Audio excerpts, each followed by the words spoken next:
I wasn't supposed to see the message. It was just a normal evening, the kind of evening I had seen hundreds of times before. I went into the kitchen to grab a glass of water while Emily was upstairs putting our daughter to bed, and her phone lit up on the counter. I didn't mean to look, but my eyes caught the screen. There was a name I didn't recognize and a message preview that made my stomach drop before I even read it. It said, "I miss you too. Wish things were different." For a moment, I just froze, trying to convince myself I was misunderstanding something, that there was an innocent explanation I wasn't seeing. But deep down, I knew there wasn't. Emily wasn't like that. She hadn't ever been the type to cheat. We had been married for 8 years, had a 6-year-old daughter, and a life that felt safe and predictable. Or at least that's what I had thought. I didn't touch her phone, I didn't open the conversation, I just stood there staring at the screen until it went dark, feeling something inside me shift in a way I didn't fully understand. It wasn't anger yet, it wasn't even panic, just a slow, creeping doubt that made everything feel fragile and unfamiliar. That night, I couldn't sleep. I lay next to her, listening to her breathing, and I kept thinking about those words, about the two. It implied he said it first. It implied this wasn't one-sided. I thought about how long it could have been going on, and I kept asking myself how I hadn't noticed, how our life had felt so normal when everything was breaking apart behind the scenes. Around 2 in the morning, I gave in to curiosity, to fear, to the desperate need for answers, and I reached for her phone. My heart was racing, and my hands trembled as I unlocked it. She hadn't changed the passcode, it was still our anniversary, and for a moment, that simple detail made the betrayal sting even more. The messages were there, and at the top of the list was his name, Daniel, with a heart emoji next to it. I started scrolling, and at first, it looked casual, innocent even. A few words asking about each other's day, small talk.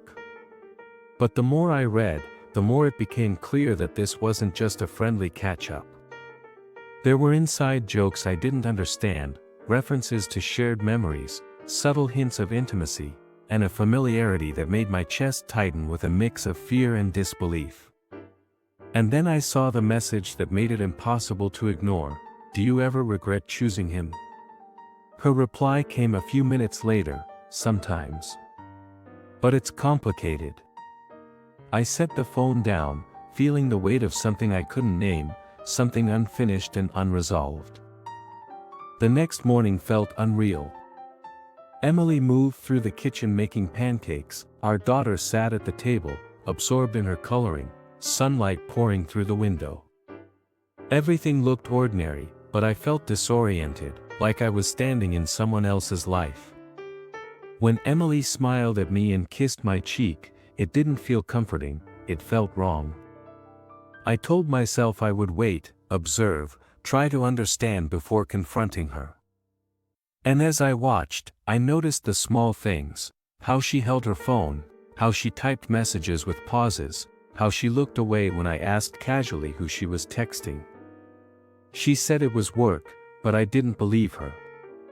Not anymore. A few days later, I did something I never imagined I would do. I followed her. She had told me she would be working late, but her car wasn't at the hospital when I arrived. I called her, and she said she was just running late. I felt my chest tighten. I knew she was lying.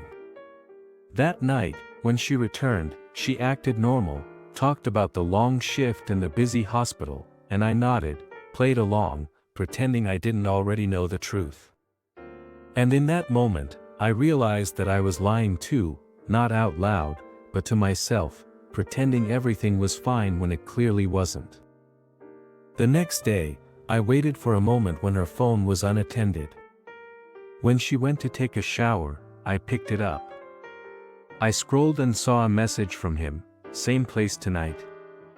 Her reply, "Yes. 8 p.m. He won't suspect anything. There was an address beneath the message, and I stared at it for a long time, feeling something inside me tighten until it ached. That evening, I sat in my car across the street from that house, my hands gripping the steering wheel, my heart hammering. At exactly 8:03, her car pulled up. She stepped out, looked around quickly, and walked to the door. Before she could knock, it opened, and he was already waiting for her. She smiled at him, warmly, naturally, with the ease of someone returning to a place they belonged. He pulled her into a hug that was familiar, effortless, and my chest felt like it would break. They went inside, and the door closed behind them. And I sat there in the dark, realizing that my life, the life I had thought was mine, wasn't mine anymore. I don't know how long I sat in the car after that. Minutes? Hours? Time didn't make sense anymore. I just stared at the house, at the door, at the life that had seemed normal, and I felt something heavy settle in my chest. Anger, disbelief, grief, it was all tangled together. Not grief for losing her, exactly, but grief for the life I thought I had built, the life that now felt like it had been an illusion. Eventually, I realized sitting there wouldn't give me answers. Watching from across the street wouldn't change anything. I stepped out of the car. Step by step, I walked to the house, each movement feeling like I was walking through cement. My heart pounded in my chest, every beat echoing in my ears. I raised my hand and knocked. The door opened. He was standing there. Daniel. Confused at first, then tense as he realized who I was. "Is Emily here?" I asked. Before he could answer, her voice came from inside. "Daniel, who is it?" He stepped aside, and she appeared behind him. The moment she saw me, her face changed completely. Shock. Fear. A flicker of guilt, and something else I couldn't name. "What are you doing here?" she asked quietly. "I think that's my question," I said. Silence stretched between us. I stepped inside. Boundaries didn't matter anymore.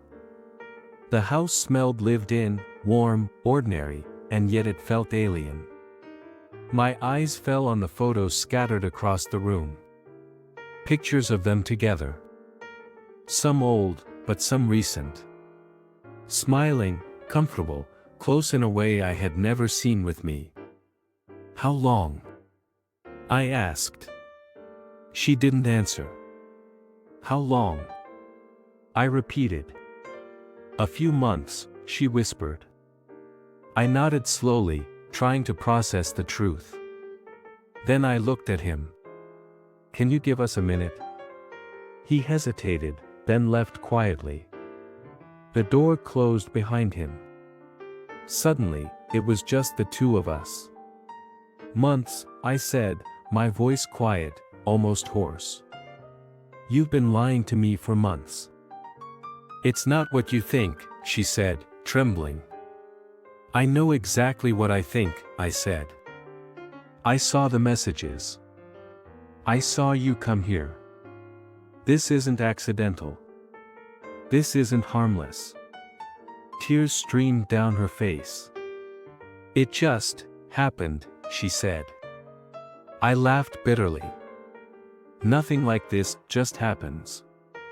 You made choices. Every single day. And I didn't see it until now." She didn't argue. She just cried. "Have you slept with him?" I asked. There was a long pause. That pause told me everything. I nodded slowly. "Okay," I said. "I understand."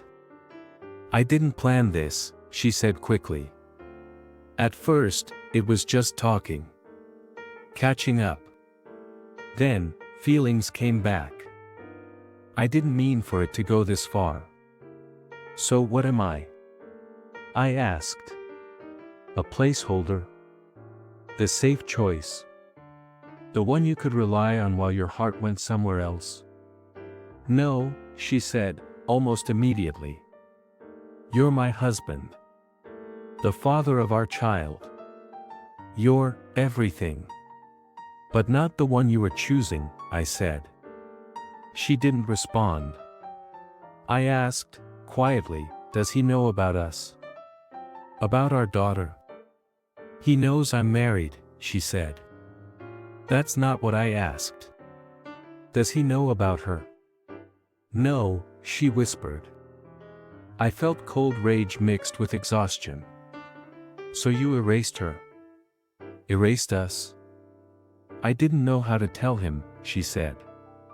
I didn't want to complicate things. You're living two lives, I said. I know, she whispered. I know it's wrong. Do you love him? I asked. She looked at me with tears in her eyes. I don't know. That was it. That was the moment I understood. She had already gone too far. I'm done, I said. Her eyes widened. What do you mean? I mean, I'm not going to fight for someone who doesn't even know if they love me. I do love you, she said. I just... No, I interrupted. You love the life we built. You love stability. But me? You stopped choosing me a long time ago. She cried harder, stepping toward me. Please don't do this. We can fix it. Therapy. We can figure it out. You made your choice, I said quietly. You just didn't want to face it. I turned toward the door. Wait, she called. I stopped, but didn't turn. What happens now? She asked. I don't know, I said. But it won't be the same. I left. The drive home was silent. No music, no thoughts that made sense, just the weight of everything pressing down on me. When I walked in, the house looked the same. Toys on the floor, dishes in the sink, a half-finished drawing on the table. Normal. Completely normal. And yet broken. Our daughter was asleep. I didn't cry. Not because it didn't hurt, but because part of me had already accepted it the moment I saw that first message. This was just confirmation. In the weeks that followed, everything changed. We separated. Conversations became logistics. Who picks up our daughter? Who pays what? Who moves out? Cold, practical decisions replaced a life we had shared. She reached out a few times. Said she made a mistake. Said she ended things with him. But it didn't matter anymore. It wasn't about him. It was about every lie, every secret, every time she chose to hide the truth instead of being honest. You don't come back from that. Sometimes people ask if I regret not fighting harder. If I wonder what could have been. But I don't. Love isn't just about staying. It's about choosing each other. Every day. And she stopped choosing me a long time ago. The night I saw that message, I thought I was losing my wife. But the truth is, I had already lost her long before. I just didn't know it yet.